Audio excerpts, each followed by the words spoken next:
podcast of Sophisticated Strength. Welcome back for another episode. So today we are talking about hip mobility. This is a topic that I get a ton of questions on my blog, on my emails. So let's go over it today. The reason that hip mobility is so important is because your hips, as joints, need to be super mobile. They need to move really well. And if our hips are not moving very well, we usually find that as some kind of like pain or issue in joints around that, right? So you might present with like knee pain, or you might feel extra back tightness.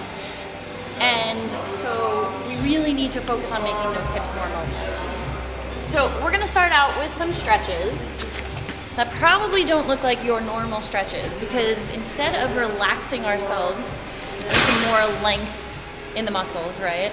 I'm actually going to create a lot of tension. I'm going to ask you to create a lot of tension as we go through these stretches.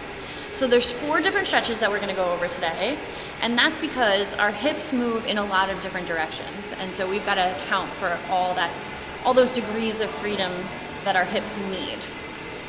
So the first one is my favorite stretch, and it is a half kneeling hip flexor stretch. So I'm going to use a foam roller to help me out with this one today, but you can use anything you've got at home, like a Swiffer mop, any kind of dowel. All that stuff works really well. You just need something that you can sort of plant the flag with. So hip flexors, we're trying to stretch this area right here. So to set it up, I'm going to come into this half kneeling position. I've got one knee up, one knee down, right? I'm going to take my hip and I'm going to make sure it's not behind me. A lot of us tend to stand around like this. We're gonna fix that. You're gonna take that hip and sort of tilt it up towards your face. Shorten that distance again from your hip to your lower rib cage. And then you're gonna lock that in by tucking that back toe underneath. So you might, if you're in the right position, already feel a little bit of a stretch. I already feel a little bit of a stretch. I had a long day yesterday. So, with your dowel, you're going to take this guy, you're going to drive it into the ground as hard as you possibly can, and you're going to start to create tension in your body. So, by pushing into the dowel, you're going to find tension in your abs and your arms. I'm going to ask you to squeeze your glutes, squeeze your legs. Find as much tension as you can here. Be strong. You're going to inhale, tighten everything up. On the exhale, you're going to keep your glutes tight, and you're just going to start to push forward with both hips. I'm keeping my shoulders back. I just want to bow out this part. Okay. Inhale again. Exhale, start to push everything forward. And I actually got a little bit further that time. And that's because I brought myself to a new range of motion. And then I was strong there. So I want you guys to think about it this way. Your brain is constantly going through this analysis of, is this safe? Is this okay? Can I do this? So when we statically stretch, the way we normally think of stretching, right? That relaxing into stretch idea, you don't really teach your brain anything valid.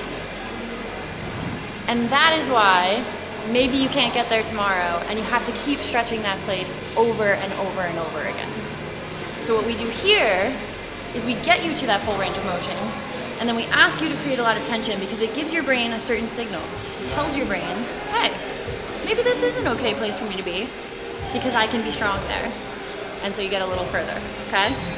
So I'm gonna show you again on the other side so you guys get an idea of how we're going. We kind of went off on a tangent there, but that tangent is very important for understanding why we're doing what we're doing today, okay? So once again, I'm gonna tilt that hip up towards my face, tuck the back toe to lock it all into place. I'm gonna drive the roller into the ground, inhale, tighten everything I possibly can up on my body. And then on the exhale, I'm gonna keep my butt tight. I'm just gonna start to push both hips forward, okay? Inhale, tighten everything up again. Exhale, look at that. I got a little bit further with that really good tension. Inhale, exhale, got a little bit further. Okay, so does that make sense, guys? You're gonna be strong in all of these stretches. Another one I like is a 90-90 stretch. So again, just addressing another way that your hip needs to move. We've got 2 stretches in this position. So you've got 90 degrees at the front that we're looking at and 90 degrees at the back. We're gonna start with this front leg. It's almost like a pigeon stretch. I'm gonna get nice and tall. And And I'm gonna fold into the stretch as far as I can, keeping like a good tall spine, holding my position.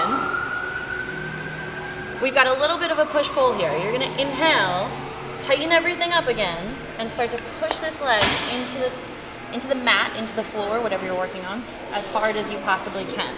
Now, on your exhale on this one, I want you to think about closing the gap. So I'm gonna exhale, I'm gonna try and pull this leg towards my abs, and my abs towards the leg.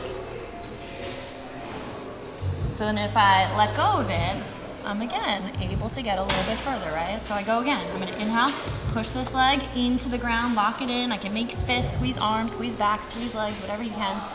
And then exhale, I'm gonna try to close that gap again. And that breathing is important too, because breathing is another way your brain finds safety, right? If you can breathe into a position, then you can own it. So that's another way to kind of take the brakes off. Make sure you're breathing here. All right, so that's the forward leg. On this other leg, I'm gonna turn my attention towards it. So I'm gonna turn my torso parallel with this leg. I'm gonna push this leg into the ground as hard as I can. Again, create total body tension everywhere you can. And on the exhale, I'm gonna try and close the gap. So the gap is here. I'm gonna try and move that ankle towards my shoulder and the shoulder towards the ankle. So look at that, I got a little bit further on that one. So I'm gonna go again, squeeze everything you can, push this leg into the ground, and then on the exhale, try and pull them together. I think that's as far as I'm gonna get on that one. Notice where my limitations are. All right, last one. You're coming to your back for this one. Let's see, oh, we need a band for this one. I'm gonna grab that.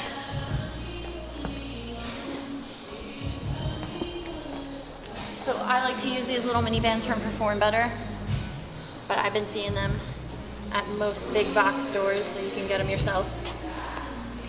So for this one, you're gonna pull both knees in tight.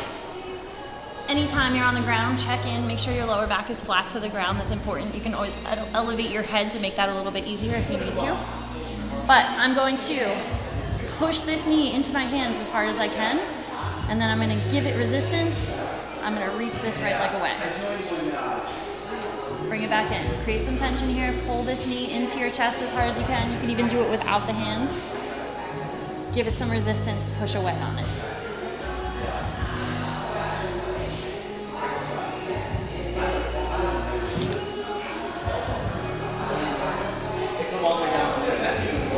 All right, guys, so you're not done yet here though. So, feasibly, if you went through all these stretches, maybe you're moving a little bit better. You got a couple more degrees of freedom, everything feels a little bit better. But none of this stuff works unless you go out and, what we say, integrate it, right?